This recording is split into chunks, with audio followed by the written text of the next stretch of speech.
BPSC अभ्यर्थियों के लिए आमरण अनशन करने वाले जनसुराज के संस्थापक प्रशांत किशोर की मुश्किलें अब बढ़ सकती हैं। पटना में प्रशांत किशोर पर अब एक और केस दर्ज किया गया है। बता दें कि आमरण अनशन करने वाले प्रशांत किशोर की तबीयत बिगड़ गई है और फिलहाल वो अस्पताल में भर्ती है, जहां उनका इलाज चल रहा है। लेकिन इस बीच पटना के पीर बहोर थाने में प्रशांत किशोर के खिलाफ एफआईआर दर्ज की गई है।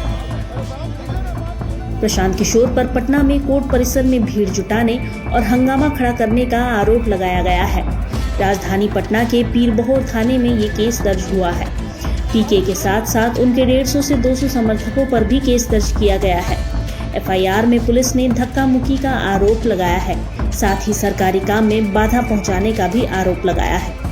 एफआईआर में कहा गया है कि इस धक्का मुक्की में एक पुलिसकर्मी का हाथ टूट गया है और कोर्ट परिसर में विधि व्यवस्था को खराब करने की कोशिश की गई है। कोई रणनीति नहीं, जो पहले यहीं बैठे हुए कोई रणनीति थोड़ी है, यहाँ आकर बैठे हुए हैं। पहले से भी एफआईआर पहले से भी है हम पर, तो पहली प्राथमिकी जो दर्ज हुई थी उससे इसमें क्या अलग है? पहली बार भी यही बात कही गई थी। लेकिन प्रशासन तो बेकार अपना टाइम वेस्ट कर रहा है। भाई मेरे पे एफआईआर पहले उन्होंने किया ही हुआ था, तो अगर कोई कार्रवाई करनी थी तो उसी पे कर लेते हैं। अब दोबारा किया है, फिर आके कर ले कार्रवाई, उससे क्या हो जाएगा? कार्रवाई करोगे फिर 2 दिन के बाद फिर बैठ जाऊंगा। दिल्ली में किसान आज महीनों से धरना प्रदर्शन कर रहे हैं, वो दिल्ली के सड़कों पर बैठे हुए हैं। उनको केंद्र सरकार ने परमिशन दिया है कि दिल्ली सरकार ने परमिशन दिया है, या आप ये कह रहे हैं बिहार के अधिकारी की दिल्ली की सरकार को कोई समझ नहीं है? आप मुझे बताइए कि दिल्ली में जो किसान धरना प्रदर्शन कर रहे हैं, उनको परमिशन सड़क पर बैठने का किसने दिया है? उनको पकड़कर क्यों नहीं सरकार अरेस्ट कर रही है? और अगर दिल्ली के सड़कों पर कोई प्रदर्शन कर सकता है तो बिहार के गांधी मैदान में कोई क्यों नहीं बैठ सकता है?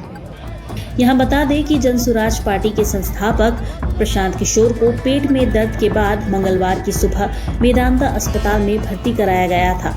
उनकी हालत को देखते हुए चिकित्सकों ने उन्हें आईसीयू में शिफ्ट कर दिया था। उनकी हालत फिलहाल स्थिर है।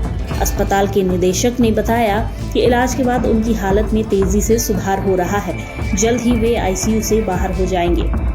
यहाँ मालूम हो कि पटना सिविल कोर्ट परिसर में हंगामा करने और पुलिस की गाड़ी में बैठकर मीडिया को संबोधित करने का आरोप भी इस एफआईआर में लगाया गया है।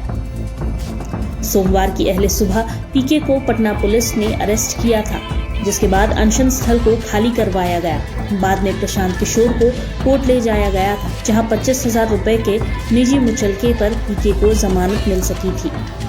हालांकि इन सब के बीच प्रशांत किशोर ने कहा था कि उनका अनशन जारी रहेगा।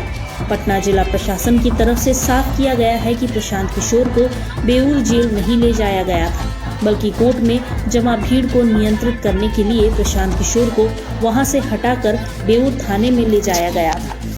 आप देख रहे हैं भारत 47 न्यूज।